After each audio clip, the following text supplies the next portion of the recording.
Hello, dog lovers and YouTube dwellers. Welcome to my video. Wish all of you a very, very, very happy, peaceful, and prosperous 2021. Guys, super excited. Big announcement to make. Yes, I have a new pup now. It's a female pup this time and not a male. And she is a Cane Corso. Yeah. Uh, Cane Corso was not on the top of the list when I started puppy hunting again. But it just so happened that I've got a Cane Corso now, and the pup sort of ticked my requirements, so to speak, and I went for it, and I've named her Zara. So Zara is actually 76 days today. Yeah. So she's 76 days old. And the pup was born on the 18th of October, 2020. And I got her down when she was about 63 days old. She's a black brindle, Cane Corso, and a beautiful, beautiful, beautiful little pup, really.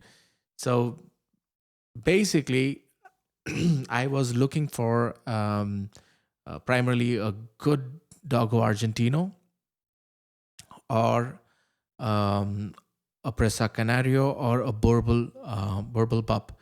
Unfortunately, of course, I didn't find any good pups that I was looking for, and the some of the breeders who have a good breeding stock, when I contacted them, they just didn't have pups at that time. Either their females missed their heat, or they had a miscarriage, something like that. But they did not have pups. So I was looking around, and I finally came across this breeder whom I knew. I mean, I had contacted in 2019, but once I got my Bulikuta puppy, I pretty much uh, didn't stay in touch. But then I contacted him, asked him if he's got some pups, and because I knew this guy was a quality breeder, I knew that, and sure enough, he had two litters, two different litters, and both were good, and one liter was from a fresh sire, in the sense it was the sire's first litter, and in that litter, both the sire and the dam were European imports. So of course, I wasn't really that particular that I wanted both sides to be import or something. My only concern was how good would the guarding instincts of the pup be, and of course also the health of the litter itself, of the pup. And the breeder, basically told me that both his sire and dam were health tested for hips and elbows and whatnot, and they're perfect. He's never had any, he had never had any issues with any of his dogs, health wise, and also from a guarding perspective, he assured me that his dogs were quite capable of guarding, and did do guarding duties at his home. Particularly the female, the female was quite aggressive, and quite a good guardian.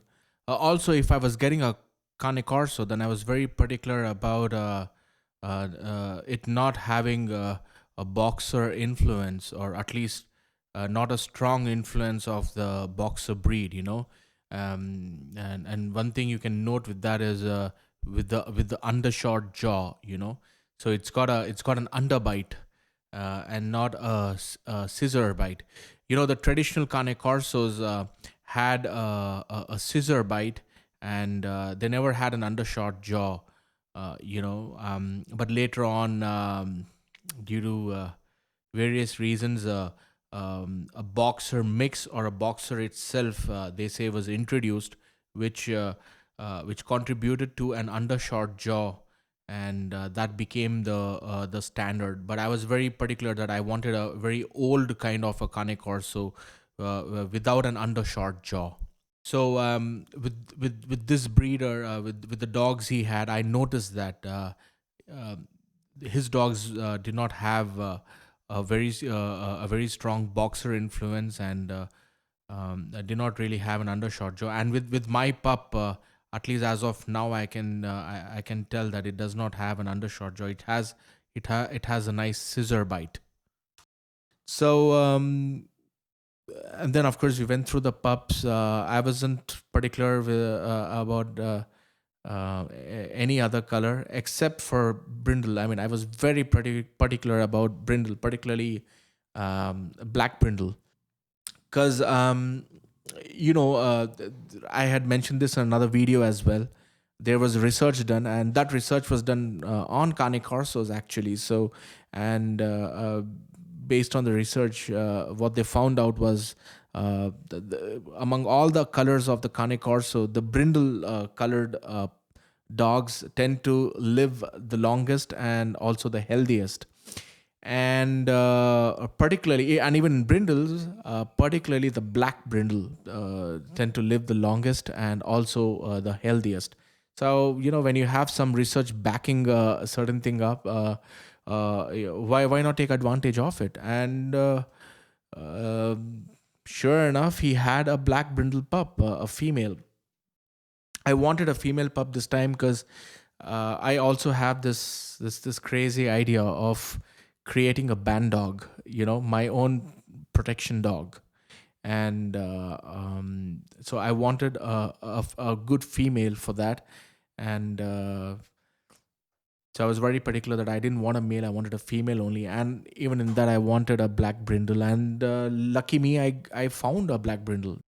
So I spoke to him. I said, "See, for me, it's not about how many show titles the dog wins or whatnot. Sure enough, I do want the dog to have to conform to the Cane Corso standards and whatnot. I'd, uh, but that was not my number one intention of getting the dog. For me, the main intention is guard work and health. So these are the two very important things. And he assured me that both these qualities were there in the dog. I did do my homework as well. I checked out all the pedigrees. I checked out the import papers of the sire and the dam and their pedigrees, and I went to the pedigree database and I checked out several of the dogs in each of the sire and the dam's pedigree, and yeah, and the pedigree database basically showed that these dogs were healthy. They were health tested for hip and elbow dysplasia and several other conditions, and they were all healthy dogs. So no surprises sort of in the bloodlines. So I was very, very, very happy about that. So, and then the breeder also assured me. He said, "You know what? Let's do it this way. We'll wait for 60 days, and after 60 days, we'll do another evaluation." And so we agreed on that. And if in the evaluation the breeder felt that yeah, the pup is of course healthy, and also that the pup does have some guarding instinct in it, then then we'll pull the trigger. So that's what we did. I booked the pup, paid the advance, waited, and see, with these things you got to leave a lot of you need to have a lot of confidence and trust in the breeder, because the breeder knows his dogs. There's only so much you can do sitting so far away. And I'm in Bangalore, and the breeder was in Haryana, so it's quite a distance, right? So I had to trust him, and around about 60 days or so, the breeder basically evaluated, came back to me and said, "You know what? I think this pup is just right for you, because she's showing all the attributes that you want, and she's extremely healthy, very active, has a very decent drive, And then I said, okay, you know what? Then let's do it. Let's pull the trigger. So I got her down from Haryana. She came down by flight. I mean, from Delhi, she came down to Bangalore by flight. And yeah, I didn't want to take a chance like last time where where my pup came by train and the train got delayed by over 10 hours. It's too stressful for the puppy. So this one took about a day. It took some time to get all the custom clearances and whatnot at the cargo section. But then, sure enough, she came down. She Once I got her home, she was extremely nervous. Not like my previous pup that came out all guns blazing, so to speak, very active, very confident. She didn't seem very confident. She seemed very nervous, but then that's understandable. And um, uh, she was she sniffed around a bit and all that, and she didn't eat that night. So she was about 63 days when I she came home. And for about a day she didn't eat properly. The night she arrived, she didn't eat anything at all. But then after that, as she got a little comfortable, and then she was right there, she started eating. And when she first arrived, she was 6.4 kilograms at 63 days, and which is right at the bottom of the average for a 2-month old puppy. So she wasn't particularly heavy, not particularly a very large pup either. A very average sized Cane Corso, and a little underweight when she came. And so I didn't want to make the video when she was not comfortable either. So that's the reason I waited for some time. So around about 72 days, 72 73 days, she was around 9 kilos. Yeah, so about 9 kilos around 72 days. So she had gained a decent amount of weight there. And now at 76 days that she is now, as on today, she's 10 kilos. So yeah, she's put on a decent amount of weight. And but she's extremely active, very intelligent, extremely intelligent. And also, compared to my previous pup, she seems to be more of a velcro kind of a dog, in the sense that she can be on her own for hours, no problem at all. But when she's with you, then she's always next to you, she's beside you, she wants to sit next to you, and things like that. So she's extremely close, and to she wants to be very close to her owners. So in that sense, it feels great, for a dog to be very comfortable next to you. Yeah, and she seems to have very decent drive as well. So she won't let go of an object once she holds on to very easily. And she seems to have very good focus and very good drive, which is very important for a guard dog. You want to have good drive for any kind of protection work. You want to have a very decent drive. And she seems to have a very decent drive. Yeah. So I was looking at a bond protector, and hopefully this time, let's see, if God wills, I think I found a bond protector. She the other day, she there were some strangers who approached our gate, and it was just a few days she was here with me and my family. And she went straight next to my wife, and my wife approached the gate. She never ran towards the gate, never rolled on the floor, and never got friendly with the strangers. She went up to the gate, but right beside my wife, right when my wife stopped about 3 feet before the gate, she stopped as well. She sat down, and she was laser focused on those people who were there, never wagging her tail, or trying to be friendly or anything, and never approaching the gate either.